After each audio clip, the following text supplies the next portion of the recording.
어느 집이나 다 그런 것은 아닙니다만 대개는 그렇다고 그래요. 자녀를 키우다 보면 보통 이제 첫째 자녀는 좀 여유가 있고 좀 레이백하는 그런 좀 정돈이 되고 뭐 그런 특성이 있다면 둘째는 그 대신에 좀 당차고 아주 자기 것을 확실히 챙길 줄 알고 좀 더 적극적이고 뭐 그렇다는 그 이야기를 들었습니다. 그러다 보니까 여러분 혹시 그 둘째 컴플렉스라는 말 들어보셨어요? 저도 몰랐어요. 근데 자라나면서 제가 그랬던 것 같아요. 왜냐면 항상 야곱과 같이 자기는 형보다 대우를 좀 덜 받는다 이렇게 생각해가지고요. 옷을 사도 형은 먼저 사주고 자기는 형이 입던 옷을 입어야 되고 어쨌든 어머님이나 아버님이 저보다 이렇게 둘째보다는 첫째를 더 신뢰하는 것 같다. 그런 어떤 이야기가 어떤 특정한 가정뿐 아니라 대개 이제 그렇게 된다고 해요. 그래서 서바이벌하기 위해서 둘째가 훨씬 더 좀 더 적극적이고 좀 당찬 면이 있다. 뭐 이런 얘기도 해요. 그러다 보니까 어느 가정이나 첫째나 둘째가 있으면 사고를 칠 확률은 둘째가 더 많답니다. 가만히 보니까 그런 것 같아요. 교인들 중에서도 자녀가 어려워서 이렇게 좀 상담을 하시는 분들 보면 둘째 때문에 이제 골치를 썩는 그런 부모님이 상담을 많이 하세요. 근데 뭐 꼭 그렇지는 않겠지만 어쨌든 오늘 여러분이 같이 교독한 말씀은 이제 탕자의 비유에 관한 이야기인데요. 탕자의 비유가 그런 거 아닙니까? 한마디로 아버지의 그 큰아들처럼 점잖하게 그냥 집에 있는 게 아니라 그걸 참지 못해가지고 아버지 내 분깃을 좀 미리 주십시오 그래가지고 그 아버지의 재산을 미리 받아서 밖에 나가서 막 탕진하고 다시 돌아와서 아버지가 받아줬다. 그거 뭐 탕자의 이야기를 너무 잘 알지 않습니까? 그런데 사실 제가 오늘 말씀을 마다들 신드롬이라고 했는데요. 이 신드롬이라는 말은 굉장히 좋은 뜻도 되지만 또 그 메디컬 텀으로 또 이렇게 안 좋은 뜻도 될 수 있는 거라고 했는데요. 제가 오늘 마다들 신드롬이라고 한 게 뭐냐면 이 탕자의 비유를 우리가 생각할 때마다 무슨 생각을 하냐면 둘째 아들에 관한 굉장히 많은 초점을 맞추고 거기에 대해서 우리가 해석을 하고 과거 나도 탕자와 같이 참 방황하다 하나님한테 돌아왔습니다. 뭐 이런 이야기로 많이 이야기해요. 그런데 이 오늘 말씀을 가만히 읽어보면 사실 탕자의 비유, 이 프로디컬 선의 그 이야기는 탕자보다도 탕자 최소한만큼 우리가 주목해야 될 사람이 마다들입니다. 왜냐면요, 이 탕자가 되지 않았던, 집을 나가지 않았던 마다들의 이야기를 우리가 주목을 해야 되는 이유가 뭐냐면 이 탕자의 비유, 이 프로디컬 선의 이 비유를 예수님이 주셨던 이유가 있습니다. 성경을 처음부터 쭉 읽어보면 예수님이 이 비유를 하셨던 이유는 예수님이 평소에 창기와 세리와 이 죄인들과 가까이 하시고 그들이 예수님과 함께 나와서 그때 당시에서는 생각도 못할 예수님과 같이 식사를 하고 예수님이 그들을 전혀 꺼리낌없이 받아들이시니까 바리새인과 서기관들이 예수님을 비난하기 시작합니다. 죄인과 세리들 어떻게 그들과 함께 즐거워할 수 있습니까? 뭐 이렇게 막 얘기를 하는 거죠. 그때 예수님께서 예수님이 왜 죄인과 세리를 품으셨는지 그 탕자의 비유를 설명하신 거거든요.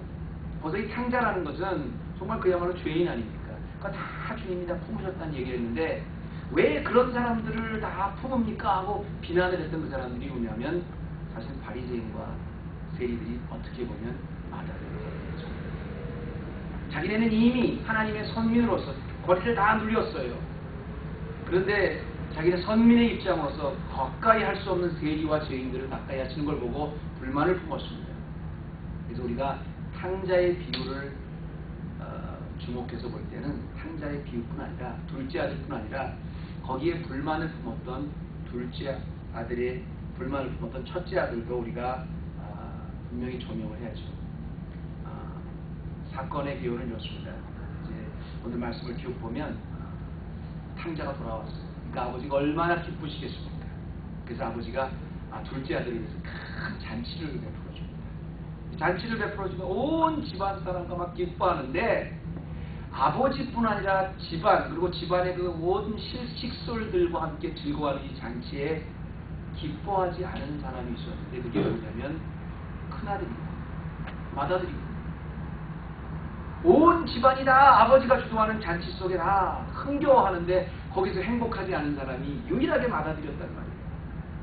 우리는 이 탕자의 비유를 보면서 과연 내가 탕자였었는가만을 주목할 것이 아니라 내가 탕자가 아닌 것 같았지만 이 아버지가 주도하는 큰 기쁨에 참여하지 못하는 마다들의 모습은 없는가를 조명해 봤으면 좋겠습니다. 그래서 저는 차라리 탕자의 문제는요 굉장히 간단할 수가 있습니다. 왜 간단하냐면요, 예를 들어서 밖에 나갔던 아들이 회개하고 돌아오면 그만이잖아요. 근데 맏아들의 문제는 나가지도 않았어요. 타락도 안 했어요. 그냥 옆에 있고 자기의 성실해요. 그런데 그 내면이 탕자와 같았어요. 그러니까 이 말씀을 보면서 이 맏아들이 기뻐하지 못했던 이 말씀을 보면서 하나님께서 우리 누가를 통해서 우리에게 주시고자 하시는 말씀이 무엇인가 오늘 도전받기 원하는데요. 과연 우리는 이 맏아들, 아버지가 배설한 잔치에 유일하게 기뻐하지 못하고 불만을 품었던 이 맏아들 통해서 어떤 교훈을 얻을 수 있을까요? 맏아들의 문제는 뭐였을까요? 가장 첫 번째로 이 맏아들은 자신이 이렇게 분노를 하는데 그 이유가 순서가 바뀌어서 그랬어요. 자, 이해가 안 되시죠? 누구나 다 화가 나고 분노가 나고 불평과 원망이 있으면 거기에 다 이유가 있습니다. 근데 그 이유가 있는 데는 다 순서가 있어요. 그런데 이 맏아들은 자기의 분노를 폭발하게 되게 된 과정까지를 가만히 보면 잘못된 순서에 의해서 그 과정까지 갔다는 겁니다. 26절에 보니까 뭐라고 나오냐면요, 26절에 그래요. 한 종을 불러 이 무슨 일인가 물었다 그랬습니다. 많은 분들은 이게 왜 종을 불렀느냐, 종에게 물어봤느냐 뭐 이걸 갖고 그러지만 저는 이게 잘못됐다고 생각하지 않습니다. 왜? 밭에서 일하고 돌아와 보니까 큰 통합 소리가 들리는 거예요. 그냥 가까이 오는 종에게 물어본 거예요. 그게 저는 그렇게 나쁘다고 보지 않습니다. 다만 문제는 뭐냐면 한 종에게 이렇게 물어봤는데 종이 설명을 해주는 거예요. 당신의 둘째 아들이 돌아왔습니다. 둘째 와서 돌아와서 이렇게 당신 아버지가 너무 좋아서 이렇게 잔치를 배설합니다. 그 말을 듣고 28절에 저가 노하여 들어왔거든요. 종에게 물어본 것까지는 괜찮았어요. 근데 종이 하는 말을 듣고 분이 났어요. 자기가 화를 내야 되는 이유를 결정하는 걸 어디서 하느냐면 종에게 들은 말을 듣고 그냥 화를 낸 거예요. 저는 이 말씀을 볼 때마다 이 맏아들이 왜 이렇게 화가 나서 분노가 났을까? 왜 이렇게 성급했을까를 생각해 봐요. 종을 보자마자 그렇게 종의 이야기를 듣자마자 화나진 않았을 거라고 생각합니다. 평소에 마음이 그동안에 이렇게 늘 아버지가 둘째 아들을 생각하고 기다리는 것에 대한 불만이 있지 않나 이런 생각을 들어요. 그리고 그런 불만이 쌓였던 것이 종에게 둘째 아들이 돌아와서 잔치를 베풀어준다는 소리를 듣자마자 확 금방 화가 난 거예요. 근데 지금 이 첫째 아들이요, 이 순서, 자기가 화를 내는데 과정에서의 심각한 그 순서의 오류를 범하고 있는 건 뭐냐면 정말 자기가 아버지가 둘째 아들 탕자 나가서 소비하고 돌아온 그 탕자에게 잔치를 베풀어줬어? 그러면 그게 합당하든 합당하지 않든 제일 먼저 누구에게 물어봐야 되냐면 아버지에게 자초지정을 물어봐야 돼요. 그렇지 않습니까? 맏아들이라는 게 뭐예요? 이스라엘 사회에서 맏아들이라고 하면요, 정말 그 가정에서 아버지와 가장 가까이 있는 가장 디렉트 라인입니다. 아무나 아버지를 대변할 수 없지만 그 맏아들만큼은, 아들 중에서도 맏아들만큼은 아버지를 아무 때나 언제나 대변할 수 있는 사람입니다. 아버지가 지금 벌리신 일 아닙니까? 그럼 화를 내든 기뻐하든 아버지에게 먼저 물어봐야죠. 자초지정을 먼저 아버지에게 알아봐야죠. 자기는 아들의 권리가 있지 않아요? 그런데 보니까 종에게 먼저 가서 물어보고 종이 설명한 걸 듣고 화가 났어요. 그 말을 가만히 들어볼 때마다 아들에게 안타까움을 느끼는 것은, 아들은 분명히 대문을 당당하게 들어가서 아버지를 당당히 만나서 아버지 어떻게 됐습니까? 하고 물어볼 수 있는 가장 큰 권한이 있는 사람인데 자기 스스로 그 순서를 바꿔버렸어요. 자초지정을 종으로부터 듣고 화를 냈다 이 말입니다. 바리새인들이 그랬죠. 하나님의 택하신 백성 아닙니까? 서기관들이 하나님의 택하신 백성들 중에서도 종교 지도자들 아니에요? 근데 자신들이 애써 구별해 놓은 자신의 전통과 자신의 감정과 자신의 이익 계산서만 보고 주님이 모든 하시는 일을, 하나님의 뜻을 화를 냈잖아요. 여기서 우리가 배워야 될 중요한 교훈이 있습니다. 여러분, 기도라는 거는요, 우리가 사실 가장 잊어버리고 있는 것 중에 하나가 우리 성도들의 기도는 마다들과 같은 큰 특권이라는 겁니다. 하나님을 누가 감히 아빠, 아버지라고 이렇게 부를 수가 있어요? 누가 감히 지성소 앞에 마음대로 들어갈 수 있어요? 기도는 다 해보고 나서 내가 인간적인 방법으로 다 해보고 들어볼 소리 다 들어보고 하는 마지막의 순간이 아니라 기도나 해보자가 아니라 기도는 언제나 처음이에요. 시작이 돼야 돼요. 어떤 분들은 그래요. 보다 안 되니까 정말 기도나 해보자, 또는 기도해도 안 되는 것 같아요. 아니요, 그렇지 않습니다. 기도를 그렇게 어렵게 생각하지 사는 믿는데 너희는 왕같은 제사장이고 택하신 족속이라고 그랬는데요, 내가 정말 한탄한 일, 원망할 일, 아니면 마음에서 분노가 끌어올 일, 제일 먼저 의논해야 될 분이 바로 하나님이십니다. 예수 그리스도는 언제나 내가 사소한 것까지, 심지어는 고자질까지도 하나님 나 정말 이러는데요 하고, 하나님 왜 이러십니까? 불평까지, 원망까지도, 어떠한 작은 신음까지도 다 언제든지 내게로 오라, 내게로 오라, 내게로 오라. 그런데 우리는 언제나 그분께 가는 것보단 우리 스스로 먼저 도어를 낙건해봅니다. 마다들과 같이 심각한 오류는 결국 불평과 원망과 분노와 잘못된 선택을 이끕니다. 두 번째는, 이 마다들은 순서를 혼동하고 나니까 결국 그것 때문에 가장 중요한 은혜까지 망각하는 것입니다. 처음에는 자기가 분노를 하게 되고 그 분노를 풀고 그 사건을 이해하는데 제대로 된 순서를 따라간 것이 아니라 그냥 종의 말만 듣고 상황을 판단하고 화를 내버렸어요. 근데 그러다 보니까 정말 중요한 마다들로서, 정말로 중요한 마다들로서 받은 은혜까지 망각하게 됐습니다. 이게 무슨 말이냐면, 말을 들었습니다. 종의 말을 들었습니다. 그리고 이제 종이 설명을 합니다. 아, 이러이러해서 당신 아버지가 잔치를 합니다. 그랬더니 이 마다들이 당당하게 들어가서 아버지에게 자기의 화난 이유를 설명하면서 이렇게 얘기를 합니다.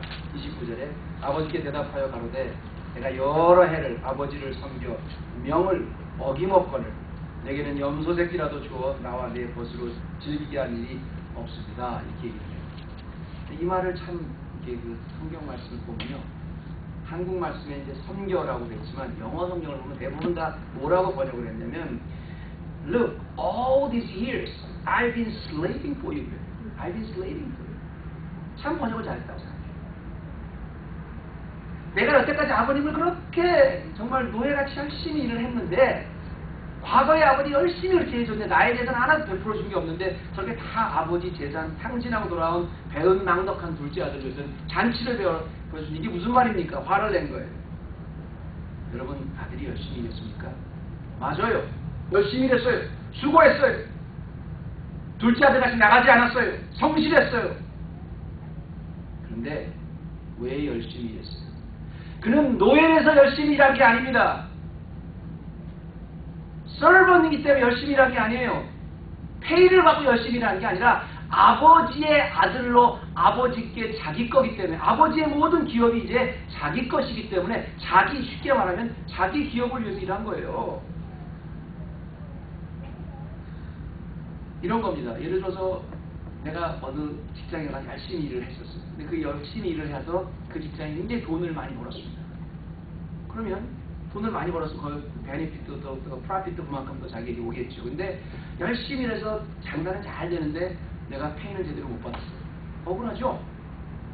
내가 어떻게 해서 이 사업처를 펴놨는데 나는 나에 대한 대우 이 정도밖에 안 해주나? 그건 누가 그래요? 월커들이 이렇게, 당연히 노동자들이 불만을 표출할 수 있는 거예요. 근데 내가 열심히 일해서 이 가게가 굉장히 잘 됐다. 근데 그 가게가 결국 내 거야. 그럼 그걸 누구한테 화를 내요? 자기 거 자기가 열심히 일하는 건데. 그 많은 노예들 중에서 유일하게 딱 한 사람, 열심히 일하면 그 벌어들이는 돈대로 다 자기께 될 사람이 마다들입니다. 근데 결국 자기가 열심히 일한 게 내가 아버지를 위해. I've been slaving for you for many years. 자기가 누군가에 대해서, 자기가 아들로서 얼마나 큰 권리를 누리고 있는 거에 대해서 착각을 한 거예요. 여러분, 우리가 그런 말씀 하잖아요. 정말 세상 사람들이 누리는 거 다 누려보지 못하고, 야, 그래도 열심히, 그래도 좀 정말 세상 사람들 같이 뭐 타락도 못 해보고, 뭐 라스베가스도 못 가보고, 뭐 술도 못 마셔보고, 뭐 세상 사람들 같이 뭐 그렇게 막 타락도 못 해보고, 그리고 맨 마지막에 그렇게 결국 세상 사람과 똑같이 끝난다. 그렇지, 그 불쌍한 사람입니다. 아니요, 우리는 그렇게 어떤 규제에 의해서 우리를 묶는 게 아닙니다. 우리는 세상과 틀리기 때문에, 하나님의 아들이기 때문에 당연히 그 안에서 주시는 하나님의 아들로서의 그 특권을 누리고 그 안에서 자유를 누리는 사람들이에요. 우리가 병이 나면 치료를 합니다. 근데 아주 깊은 병이 났다, 수술을 합니다. 저희 어머님, 아버님 두 분 다 암으로 돌아가셨지 않습니까? 근데 한 분은 암으로 돌아가셨는데 수술을 받고 돌아가셨고, 한 분은 수술을 못 받고 돌아가셨어요. 그런데 수술을 받고 났는데 너무 이제 스테이지가 너무 높을 때 수술을 받았기 때문에 다 치료를 다 못한 겁니다. 근데 한번 생각해보세요, 여러분. 정말 과학이 발달해서, 의학이 발달해서 정말 스테이지 4가 됐는데도 아주 완전하게 암세포만 완전히 치료할 수 있는 수술법이 발견된다 그러면 그 얼마나 감사하겠어요. 우리가 조금만 더 의학이 발달해서 스테이지 4까지 갔는데도 전혀 다른 세포를 건드리지 않고 암세포만 완전히 깨끗하게 치료할 수 있는 수술 기법이 나온다면 그 얼마나 감사하겠어요. 그런데 문제는 정말로 진짜 감사한 거는 그렇게 암세포를 완전히 치료할 수 있는 수술이 아니라 그런 암에 걸리지 않은 건 더 감사한 거 아닙니까? 우리가 수술해서 암이 깨끗이 났다고 해도 거기 수술 자국은 남아요. 우리 형수 집사님 얼마 전에 수술하셨죠? 거기 수술 자국 있어요. 아무리 지워도. 그런 수술할 필요조차가 없었다. 그럼 그거 더 감사한 거예요. 탕자와 같이 완전히 밖에 나갔다. 그랬다가 하나님 은혜로 돌아온 거, 그건 좋은 일이에요. 그러나 그렇지만 그건 탕자가 왜 나갔어요?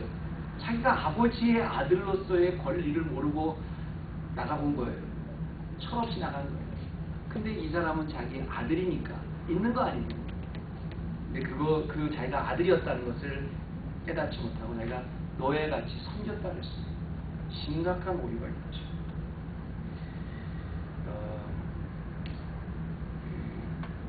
세 번째는요, 이 아버지가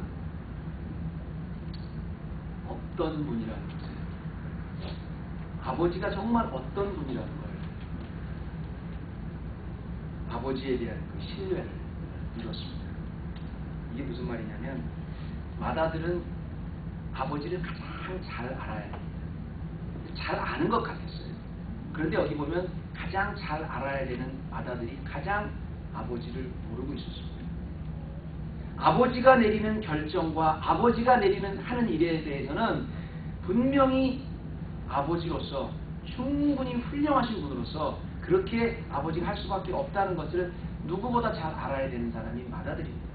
아버지가 그동안 어떻게 아들을 기다렸고 자기를 향한 마음과 둘째 아들을 향한 마음과 집안을 이끌어가는 마음을 봤을 텐데 그걸 몰랐어요. 원래는 알았는데 잊어버렸는지도 모르죠. 재밌는 것은 말입니다. 오히려 둘째는 말입니다. 이런 생각이 들어요. 오늘 둘째는 비록 탕자로 막 그 바깥에서 돼지의 주염예배를 먹으면서 고생을 했었지만 그때 탕자가 나중에 우리가 읽지 않은 17절에 보면 17절, 19절에 보면 뭐라고 말을 하냐면 내가 이렇게 돼지의 주염예배를 먹고 이렇게 고생할 바에는 차라리 아버지 집으로 가겠다. 아버지 집으로 가서 거기서 내가 아들이라고는 차라리 내가 말 못하지만 아버지 차라리 나를 이 집의 종으로 섬겨주십시오 이렇게 얘기를 해요. 그 얘기는 뭐예요? 이 둘째 아들은 비록 자기가 아버지를 떠나긴 했지만 그 마음속에 아버지가 누군가에 대한 것은 충분히 알고 있어요. 자기를 받아들여 주셨다는 것에 대한 그 조그마한 트러스가 있을 뿐 아니라 심지어 종이 돼도 아버지가 그 종들에게 어떻게 해준 걸 알기 때문에 이렇게 사는 것보다는 훨씬 자기 아버지의 종을 사는 게 낫다는 것에 대한 신뢰가 있어요. 아버지의 성품에 대한, 아버지의 그 크심에 대한 신뢰가 있어요. 근데 지금 이 첫째 아들은 뭐가 문제냐면요, 그 30절에 보니까 아버지가 지금 잘못하셨습니다. 살림을 창기와 함께 먹어버린 이 아들이 돌아오매 이를 위하여 살찐 짐승을 잡으셨나이다. 어떻게 보면 이게 굉장히 논리적으로는 맞는 말인 것 같습니다. 그렇죠? 자기같이 아버지면서 열심히 일한 사람을 위해서는 잔치도 한번 안 베풀어줬다가, 그렇잖아요. 창기와 함께 아버지의 재산을 다 탕진한 그 둘째 아들을 위해서는 이렇게 잔치를 베풀어주면 논리적으로는 분명히 이 큰아들의 논리는 잘못된 겁니다. 그런데 여기 뭐가 심각한 오류가 있냐면, 아버지가 정말 이 둘째를 향한 그 마음, 그리고 왜 잔치를 하는 것에 대한 마음, 큰아들이 마치 생각하지 못한 큰아들의 논리보다 훨씬 더 큰 아버지의 마음을 신뢰하지 못했던 거예요. 아버지는 자기들과 전혀 비교할 만큼, 자기들의 그릇과는 비교할 만큼 마음이 넓고 크신 분이라는 것, 그걸 이해를 못했던 거예요. 그렇다고 자기 아버지가 큰아들을 사랑하지 않은 것도 아니에요. 그러나 둘째 아들까지 사랑할 만큼 아버지가 크신 분이라는 것을 가까이 살면서도 몰랐어요. 그냥 자기의 논리와 자기의 생각을 다 거기다가 맞췄습니다. 제가 우리가 신앙생활할 때 여러분 가장 고민될 때가 언제예요? 하나님에 대해서, 하나님이 하시는 일에 대해서 의심이 생길 때 우리가 큰아들과 같은 잘못을 가끔 저질러요. 내가 분명히 보면 A equal B 그리고 B equal C면 반드시 A equal C가 돼야 돼. 이게 나의 논리예요. 근데 하나님 그렇게 안 하신다는 거예요. 잘못한 사람은 벌을 줘야 돼. 탕자는 상을 베풀어 줘야 되는 사람이 아니라 심판을 해줘야 되는 사람인데, 하나님 거기서 잔치를 베풀어 준다는 사람이에요. 그리고 자기같이 열심히 일하는 사람에게는 잔치 한번 안 해주신다는 거예요. 이게 우리의 논리 안에 생각하는 하나님입니다. 저는 이렇게 도전드리고 싶어요. 여러분, 하나님이요, 우리보다 크신 분입니다. 하나님 믿으셔도 되는 분입니다. 우리가 알고 있는 생각보다 더 크신 분이기 때문에 우리가 이해하지 못하는 것, 그걸 사랑으로 조금 도착하는 거예요. 저희 사촌 형이 어렸을 때, 제가 아주 어렸을 때 군대를 갔는데, 어디 가냐면 공수부대 갔어요. 그래서 가끔 저희 집에 이게 왔어요. 그럼 공수부대를 갔는데, 그린버에 갔는데, 그 낙하산을 타는 게 그렇게 무섭대네요. 근데 보통 다른 거는 한 10번 정도 타고 20번 타면서 자연스럽게 억셉트가 되는데, 이 낙하산만큼은 타면 탈수록 60번을 타면 60번을 타는 만큼 더 무섭거든요. 이러네. 그래서 이 낙하산 올라갈 때는 마마보이들 엄마 아빠 울고 별 다 하다가 부처님 알라님 다 하다가도 뛰어내릴 때만큼은 하나님을 다 보죠. 그게 무의식적으로는 아마 하나님이 그렇게 전지전능하신 분이라는 그런 게 있나 봐요. 근데 제가 어렸을 때 그런 얘기를 들었어요. 이 낙하산이라는 게 지금은 안 그렇겠죠. 1000개인가 10,000개인가 하나씩 안 펴진다네요. 그 굉장히 높은 수치입니다. 10,000개인가 그때 10만 개였어요. 그 제가 숫자를 잊어버렸는데, 어쨌든 어떤 어마운트에 한 번씩은 낙하산이 안 펴진다. 불량품이 있다는 겁니다. 그럼 떠내릴 때 내가 이게 10,000개 중에 하나씩 물로 떨어지는 거예요. 그때 그러니까 하나님 부르면 떨어지는 거예요. 아무리 튼튼하게 고쳐도 10,000개, 10만 개 중에 하나씩 불량품이 나온다는 겁니다. 근데 여러분, 그거 아십니까? 우리 하나님은요, 10만 개, 100만 개에 한 번씩 나오는 믿지 못하는 불량품 낙하산이 아닙니다. 태초서부터 지금까지 온 우주를 창조하시고 온 역사를 주관하시면서 우리의 머리털 하나하나까지 다 떼셔서 우리의 삶을 다 주관하시면서도 단 한 번도 하나님이 하실 일에 실수가 없으셨어요. 하나님이 무슨 일을 하시면 절대 실수가 없으십니다. 그거를 신뢰하지 못했어요. 아버지가 오해하셨습니다. 비록 제가 다 이해하지 못해도 아버지를 믿었으면 이런 불평이 안 나옵니다. 내가 내 머리로 다 이해되지 않아도 하나님이 나에게 이걸 하신데 이유가 있겠지. 하나님을 마음으로 사랑했으면, 믿었으면, 신뢰했으면 아들과 같은 불행한 불평이 안 나옵니다. 마지막으로 하나 더 있습니다. 마지막이지만 가장 중요한 오늘 메시지입니다. 아들이 이렇게 탕자는 아니었지만 힘들어했던 이유를 보고요. 또 하나 볼 수 있는 건 뭐냐면 결국 결론적으로 하나님은 이 마다들도 결국은 탕자와 똑같이 그 마다들의 마음으로 치료해 주셨다는 것이 이 탕자의 비유의 오늘 메시지입니다.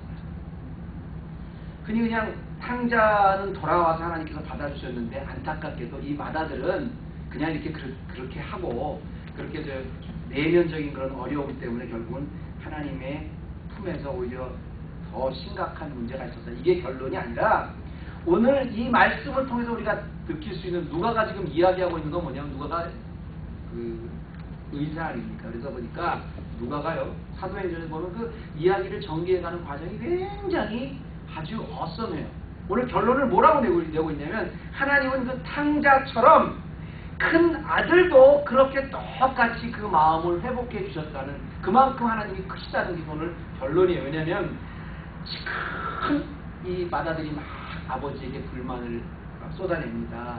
자기의 논리, 자기의 완벽한 하나님은 이렇게 하셔야 되는 분이라는 아버지는 이래야 된다는 걸 자기 나름대로 자기 의로 막 쏟아내요. 그런데 그 말을 다 듣고 나셨을 때 아버지가 뭐라 그러냐면요.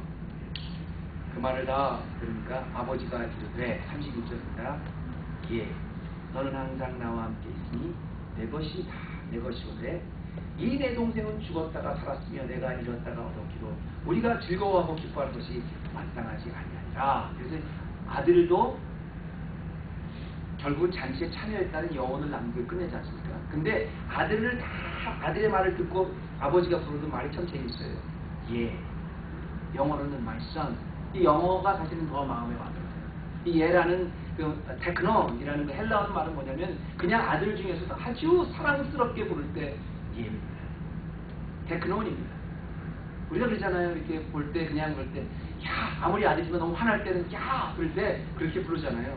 또 딸이지만 야 막 그렇게 부르잖아요. 근데 그때 my son, my daughter 그때는 언제 불러요? 전혀 변함없이 너가 너무 사랑스러울 때 my son 그러잖아요.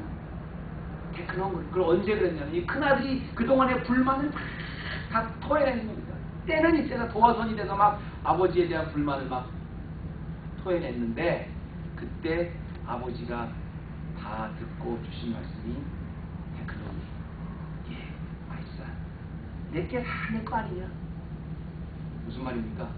아버지는요 그 아들이 비록 탕자로 해서 돌아왔을 때도 넓은 사랑, 큰아들이 이해하지 못한 사랑으로 품어주셨어요. 반면에 큰아들이 그동안에 탕자는 아니었지만 끔찍하게 그 안에서 괴로워하고 불평과 불만이 쌓인 것을 다 토해냈을 때도 네가 정말 그렇게 생각하고 있었냐? 너 나를 그렇게 못 믿냐? 나를 그 정도밖에 아니다. 너에 대해서 오늘 참 실망이다. 이런 게 아니라 얘야, my son. 너 그런다고 해서 네가 이 집의 기업이고 기업의 주인이고 내 가장 큰 아들이라는 거 변함없는 거야. 그런 사랑을 가지고 큰아들을 초청해 주셨다는 게 말씀이에요. 결론입니다. 저는 오늘 이 탕자의 비유를 보면서요.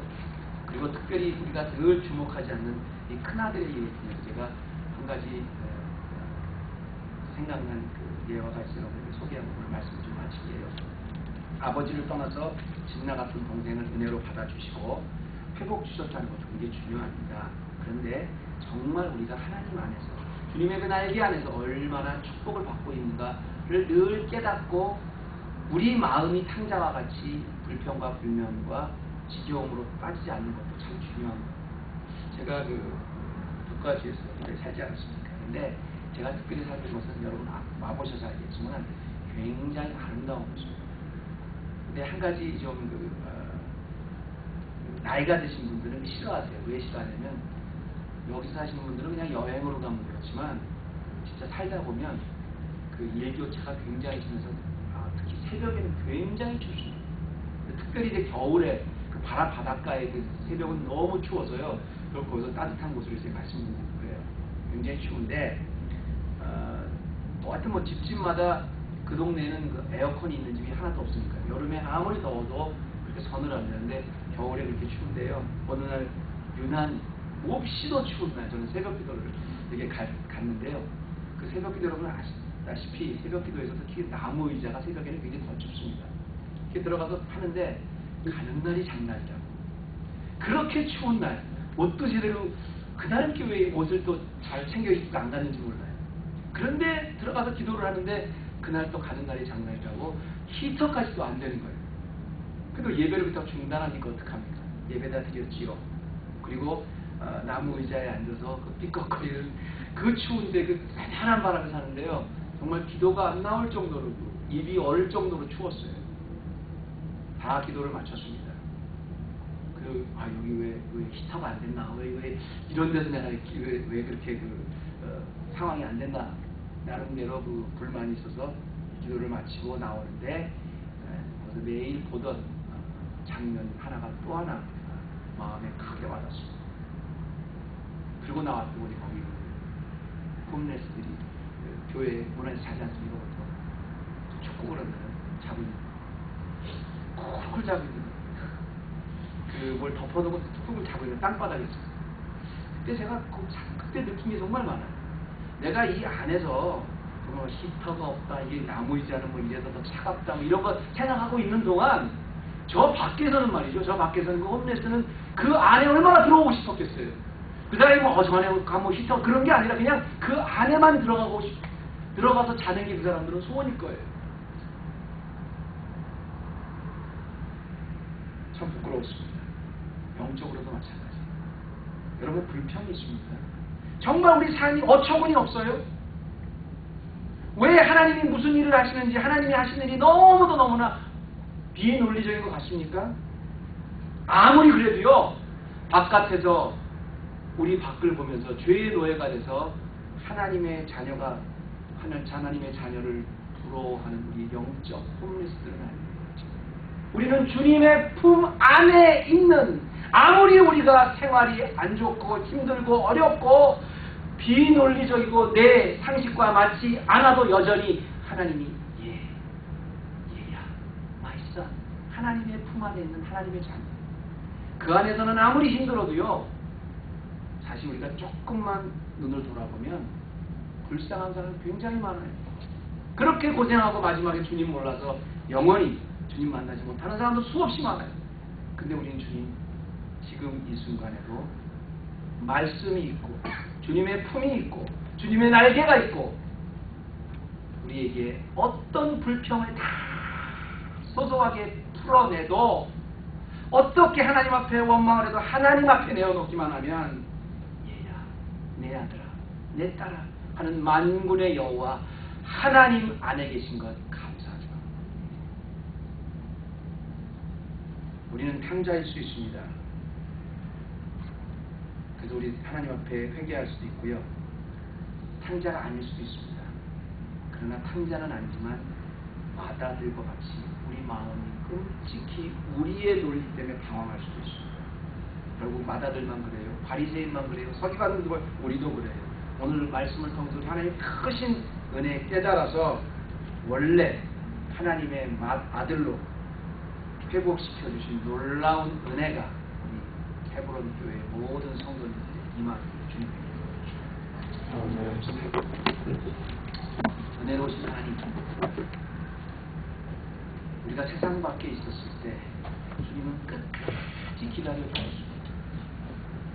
우리가 세상에 나가지 않았을 때 우리 마음이 탕자와 같이 큰아들과 같이 괴로워할 때도 주님은 여전히 받아주시고 얘야, my son, my daughter 하시면 사랑의 음성으로 우리를 불러주십니다.